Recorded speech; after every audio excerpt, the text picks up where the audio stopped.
जी हाँ, तो इससे पहले आगे की क्लास में मैंने, ये क्लास चल रही है इंडिया साइज एंड लोकेशन की, आपको बतलाया था कि बे ऑफ बंगाल और बे ऑफ बंगाल और Arabian sea, bay of Bengal में हमारा जो अंडमान और निकोबार है वो अवस्थित है, स्थित है, और वहीं अरेबियन सी में लक्षद्वीप। इसके बाद अब हम कुछ जो एडवांस या थोड़ा जो ज़रूरी है अब उन चीज़ों पे आज बात करते हैं। तो आपको ये मालूम होना चाहिए कि इंडिया को जो ट्रॉपिक ऑफ कैंसर है, हिंदी में बोले तो कर्क रेखा, जो कर्क रेखा है जिसे हम ट्रॉपिक ऑफ कैंसर ही बोलते हैं, 23.5 डिग्री। तो ट्रॉपिक ऑफ कैंसर कहीं ना कहीं इंडिया को दो बराबर भागों में एक काटती है ये रेखा। तो इससे होता है क्या कि जो इसमें जो तापमान है इंडिया का, वो कहीं ना कहीं वो नीचे का जो है, जो सदर्न जो पार्ट है इंडिया का, वहाँ पे जो है हमें ट्रॉपिकल क्लाइमेट देखने को मिलता है, और वहीं ऊपरी जो पार्ट है कर्क रेखा के, वहाँ पे सब ट्रॉपिकल, हिंदी में बोले तो उष्ण और उपोष्ण। तो इस ट्रॉपिक ऑफ कैंसर के कारण तापमान में भी थोड़ी भिन्नताएं होती हैं। और जी जो मुख्य चीज़ है, जो ट्रॉपिक ऑफ कैंसर, चूँकि आप 9th में हैं तो आपको ये बातें अब जान लेनी चाहिए कि ट्रॉपिक ऑफ जो कैंसर है वो हमारे कितने स्टेट से गुजरता है। साथ ही आपको जो अभी वर्तमान में हमारे देश में जो है 28 जो है स्टेट्स हैं, जो 28 राज्य हैं, और 8 जो केंद्र शासित प्रदेश हैं, यूटी है, तो उनका नाम आप ज़रूर जानें, उनकी राजधानियाँ कहाँ हैं वो भी आप ज़रूर जानें। तो मैं यूटीज का नाम एक बार फिर से आपको रिमाइंड करा दूँगा, और जो भी स्टेट है वो आपकी जिम्मेवारी है, आप उसके राजधानी के बारे में पढ़ेंगे, ज़रूर पढ़ेंगे, उसको याद करेंगे, नोट्स बना लेंगे। तो जो ट्रॉपिक ऑफ कैंसर से वो कौन कौन से स्टेट हैं जो पास करते हैं, उनको हम यहाँ पे देख लेते हैं। तो जो हमारा पहला है वो है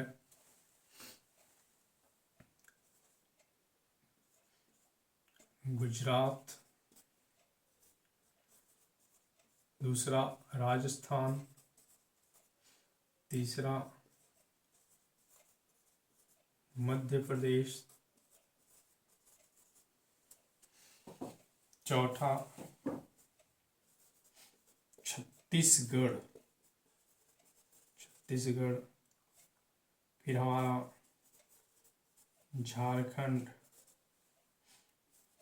फिर वेस्ट बंगाल, और मिजोरम, त्रिपुरा।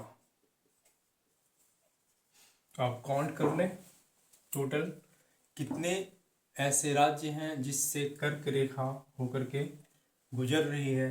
तो आप देखेंगे, एक गुजरात, दूसरा राजस्थान, तीसरा मध्य प्रदेश, चौथा छत्तीसगढ़, पांचवा झारखंड, छठा वेस्ट बंगाल, सातवां मिजोरम, आठवां त्रिपुरा।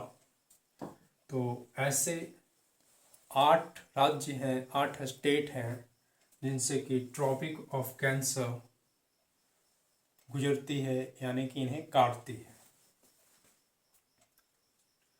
इसके बाद जो कुछ और एडिशनल इन्फॉर्मेशन आपको रखनी चाहिए वो मैं दे रहा हूँ आपको।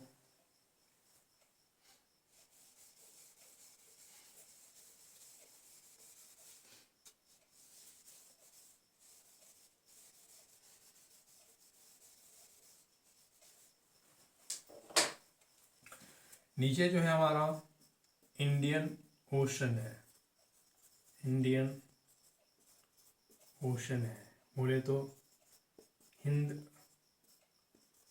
महासागर है। तो किसी भी देश की जो टेरिटरी होती है, जो उसके अधिकार क्षेत्र में होता है, जो भूस्थल होता है, उसकी जो अधिकार सीमा होती है, वो जो अभी जो है समुद्री जो सीमा होती है हमारी, वो कहीं ना कहीं इंडिया के पास, या जो अभी जो कानून के हिसाब से वो 12 नॉटिकल माइल है, यानी कहीं ना कहीं 21.9 किलोमीटर जो हमारा जो महासागरीय जो प्रसार है, जो हमारी पहुंच है, वो इतना ही है। 21.9 किलोमीटर तक हमारा क्षेत्र है।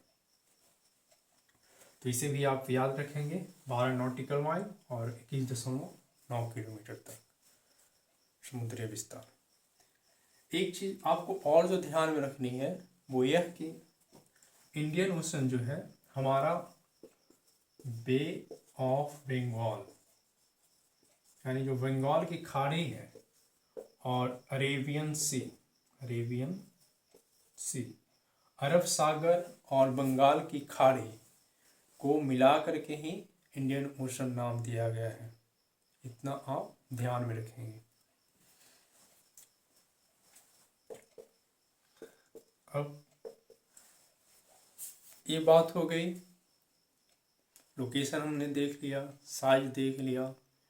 अब एक जो बात रह गई कि इंडिया जो है ऐसे जो देश है, देशों के समूह में हमें पता है कि हम 7वें स्थान पे हैं, लेकिन उससे पहले वो कौन से ऐसे देश हैं जो हमसे बड़े हैं, उनको एक बार देख लिया जाए।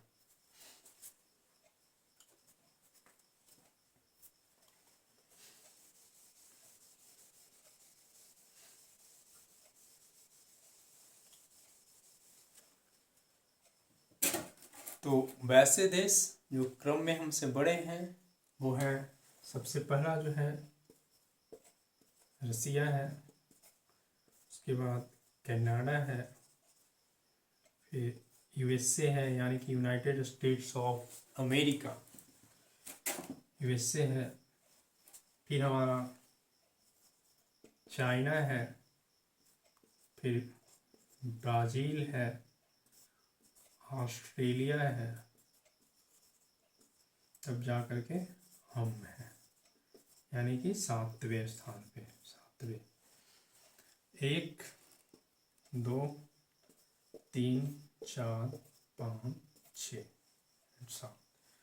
रसिया, Canada, USA, China, Brazil, Australia और इंडिया, ये हमारा देशों में क्रम था। इंडिया जो है 7वें नंबर का देश जो है, 7वां सबसे बड़ा देश है।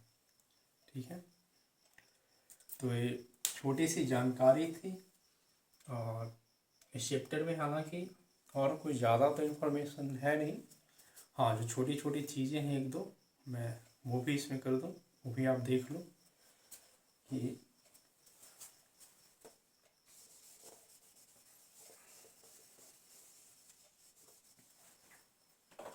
जो स्वेज नहर था, वो स्वेज नहर के बनने से, स्वेज नहर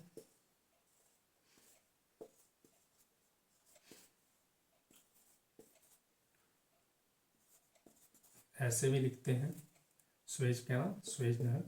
ये क्या था 1869 में, इसके बन जाने के बाद तैयारी जब ये तैयार हो जाता है तो यूरोप से जो हमारा डिस्टेंस है, यूरोप से, तो कहीं ना कहीं वो 7000 किलोमीटर तक उसकी जो है दूरी कम जाती है। और इसमें 9th में जो रिमेंबर के लिए आपको दिखाया गया है वो दो चीज़ें हैं, एक है प्रिंसली स्टेट और एक प्रोविंस। तो आप ध्यान रखेंगे, प्रोविंस जो होता था उसमें जो अंग्रेज अधिकारी होते थे, जो वायसराय जिनको नियुक्त करते थे, उन्हीं के द्वारा वहाँ पे शासन सत्ता का संचालन होता था।